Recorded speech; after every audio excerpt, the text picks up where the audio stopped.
Single mom caught stealing baby formula.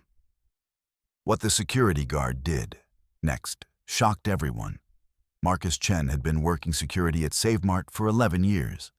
11 years of watching the same fluorescent lights flicker, the same automatic doors slide open and shut, the same tired faces pushing carts through aisles that smelled of bleach and cardboard. He knew every corner of the store, every blind spot in the cameras, every sound the old building made when the wind picked up outside. He was good at his job, observant, fair. He'd stopped shoplifters before, always with the same calm professionalism. A hand on their shoulder, a quiet conversation in the back office, the police called if necessary. It was routine, mechanical, like everything else in his life had become. At 52, Marcus lived alone in an apartment that echoed. His daughter was grown now, living 3 states away with a family of her own. They talked on Sundays. Brief calls where she asked how he was, and he always said fine. His wife had passed 4 years ago. Cancer, quick and cruel. And since then, the apartment had felt less like a home and more like a place where he stored his things between shifts. Tonight, the store was nearly empty. It was just past 8 on a Tuesday, the kind of cold February evening that kept most people home. Marcus stood near the entrance, hands clasped behind his back, watching the handful of customers drift through the aisles like ghosts. That's when he saw her. She was young, maybe 25, 26, with dark hair pulled back in a messy ponytail. She wore a thin jacket that looked 2 sizes too big, and she pushed a stroller with one hand while carrying a basket in the other. Even from across the store, Marcus could see the exhaustion in the way she moved, the slump of her shoulders, the way she kept glancing down at the baby in the stroller as if to make sure it was still breathing. He watched her pause in the baby aisle. She picked up a canister of formula, turned it over to read the price, then set it back down. She did this 3 times with 3 different brands, each time her hand lingering on the container a little longer. Marcus saw her lips moving, counting maybe, or praying. Then she picked up the cheapest one and slipped it into her jacket. Marcus felt his chest tighten. He'd seen this before, countless times. But something about the way she did it, the trembling hands, the way she immediately bent over the stroller and whispered something to the baby, the tears that caught the harsh light, made him pause. He should walk over. That was the procedure. Stop her before she reached the door, take her to the back office, call the authorities. It was his job. But he didn't move. Instead, he watched her push the stroller toward the checkout lanes, then veer away, heading for the exit. Her steps quickened. The baby made a small sound, and she stopped, reached down to adjust the blanket, her hands shaking so badly she could barely manage it. Marcus took a breath and crossed the floor. "Ma'am," he said quietly. She froze. For a moment, she didn't turn around. Marcus could see her shoulders rise and fall with rapid breaths. When she finally looked at him, her face was pale, her eyes wide with fear. "I know," she whispered. "I know. I'm sorry. I'm so sorry." Up close, she looked even younger. There were dark circles under her eyes, and her lips were chapped and bleeding in one corner. The jacket, he realized, wasn't just too big. It was a man's jacket, worn and frayed at the cuffs. "Please," she said, and her voice cracked. "Please, I'll put it back. I'll leave. Just please don't call the police, please." Marcus looked down at the stroller. The baby inside couldn't have been more than 3 months old. Wrapped in a thin blanket that had been washed so many times, the pattern was barely visible. The baby's eyes were closed, tiny fists curled against its chest, oblivious to everything. "How old?" Marcus asked. "What?" "Your baby. How old?" 10 weeks. She wiped at her eyes with the back of her hand. "Please, I can't. If they arrest me, I'll lose her. Social services will take her. I can't lose her. She's all I have." Marcus had been trained for this. There were protocols, procedures, rules that protected the store and ensured order. He'd followed them for 11 years without question. But standing there, looking at this young mother and her sleeping baby, he couldn't remember why any of those rules mattered. "What's your name?" he asked. "Sarah," she whispered. "Sarah, I'm Marcus." He glanced around the store, then back at her. "Why don't you come with me?" "Not to the office, just over there." He nodded toward the small seating area near the entrance, a place where elderly shoppers sometimes rested between aisles. She hesitated, every muscle in her body tensed to run. "I'm not calling the police," Marcus said gently. "I just want to talk." They sat on the hard plastic chairs, the stroller between them. Sarah kept her arms wrapped around herself, still trembling. Marcus leaned forward, elbows on his knees. "Tell me what's going on," he said. "I can't afford it," Sarah said, so quietly he almost didn't hear. "The formula. I'm trying to breastfeed, but I don't make enough, and Emma, that's her name, Emma, she's always hungry. And I got fired last month because I couldn't afford childcare and I missed too many shifts, and unemployment hasn't come through yet, and I applied for WIC, but there's a waiting list, and..." She stopped, covering her mouth with her hand. "Where's Emma's father?"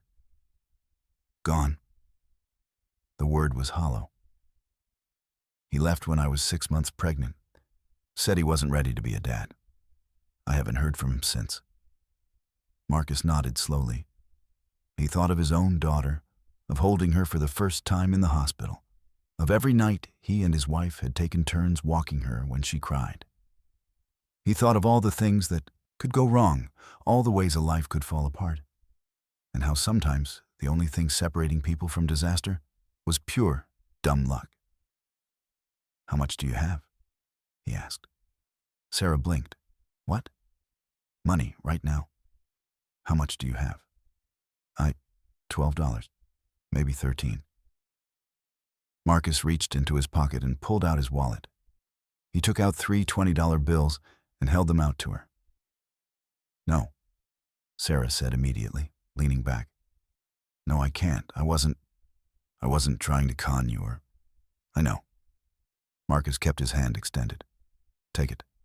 Buy the formula, and some diapers, and something for yourself to eat." "I can't." "Yes, you can." His voice was firm but kind. "You need help, and I'm offering it. That's all this is."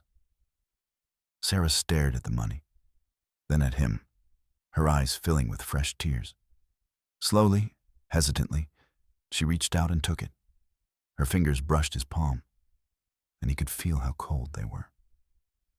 "Thank you," she whispered. "Thank you so much.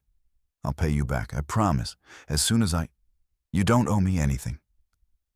Marcus stood up and looked down at the stroller.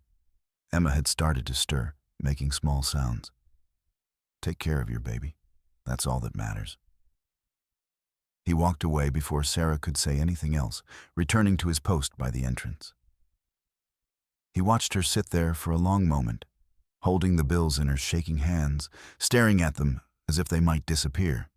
Then she carefully tucked them into her pocket, stood up, and walked back into the store.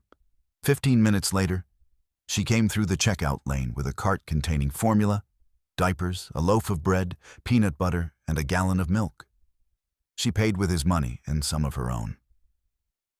As she pushed the stroller toward the exit, she caught his eye and mouthed 2 words. "Thank you." Marcus nodded. The automatic doors closed behind her, and she disappeared into the cold night. He went back to work, watching the doors, watching the cameras, doing his job. But something had shifted inside him, something he couldn't quite name. It felt like a door opening in a house he'd thought was completely sealed. 3 weeks later, Sarah came back. Marcus was doing his evening rounds when he saw her near the produce section, Emma in the stroller, both of them looking healthier than before. Sarah's eyes found his across the store, and she smiled, tentative but genuine. She walked over to him. "I got a job," she said, "at the diner on Maple Street. It's not much, but it's something. And my WIC came through." She reached into her purse and pulled out $60. "This is what I owe you." Marcus shook his head. "Keep it. Please, I need to pay you back." "Then pay it forward," Marcus said. "When you can, when someone else needs help." Sarah's eyes glistened. She looked down at Emma, who was awake now, staring up at Marcus with wide, curious eyes. "I don't know how to thank you. You saved us. You really did." Marcus felt his throat tighten. "You would have figured it out. You're strong." "I didn't feel strong that night." "That's usually when we're strongest." They stood there for a moment in the fluorescent light. Two people who'd been strangers until kindness made them something more. Emma reached up with one tiny hand, and without thinking, Marcus extended his finger. The baby gripped it, and he felt something crack open in his chest, something that had been sealed tight since his wife died. "Would you?" Sarah hesitated. "Would you like to hold her?" Marcus nodded, not trusting himself to speak. Sarah lifted Emma from the stroller and placed her carefully in his arms. The baby was warm and solid, smelling of powder and milk. She blinked up at him, and Marcus smiled down at her, feeling tears prick his eyes. "Hello, Emma," he whispered. When he handed her back, Sarah was smiling. "If you ever want to visit," she said, "we're not far. I'd like for Emma to know you, to know the man who helped us when no one else would." Marcus wrote down his phone number on the back of a receipt. "I'd like that." After they left, he returned to his post. But the store felt different now. Less empty, less cold. He thought about his daughter, about calling her that weekend, about maybe visiting her instead of waiting for her to visit him. He thought about his wife and how she would have been proud of what he'd done. Not the rule breaking, but the seeing. Really seeing someone who needed help and choosing to give it.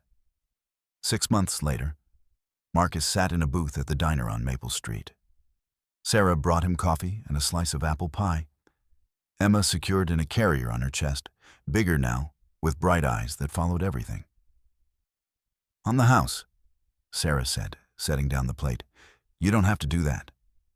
"I want to." She smiled. "You're family now." The word settled over him like a warm blanket. Family. Not by blood or marriage, but by choice, by kindness, by one moment on a cold February night when he'd looked at a frightened young mother and seen not a thief, but a person trying to survive. Emma reached out and grabbed his finger again, and Marcus laughed, the sound surprising him with its lightness. Outside, snow began to fall, soft and silent, covering the street in white. Inside the diner, the lights were warm and golden. Sarah poured more coffee. Emma cooed and babbled, and Marcus Chen, who'd spent so long living in the echo of his own footsteps, realized he was no longer alone. He'd been watching the doors for so long, waiting for something to come through. He'd never imagined that what he needed would walk in pushing a stroller, desperate and afraid, giving him the chance to be something more than a security guard following rules. He'd thought he was saving them, but in the end, they'd saved him too. The snow continued to fall. Sarah's shift ended. She sat across from him with Emma in her lap, and they talked about nothing and everything, about her plans to go back to school, about his daughter's upcoming visit, about the small, ordinary miracles that make up a life. And when Marcus finally left the diner and walked out into the cold night, he looked up at the falling snow and felt, for the first time in 4 years, like he was walking home. Not to an empty apartment, but to a world that had room for kindness, for connection, for the unexpected families we build when we choose to see each other, really see each other. in our moments of greatest need. That's what love is, he thought. Not grand gestures or perfect timing, but showing up when someone's stealing formula because they're desperate and saying, I see you. You're not alone. Let me help. And sometimes, if you're lucky, they help you right back.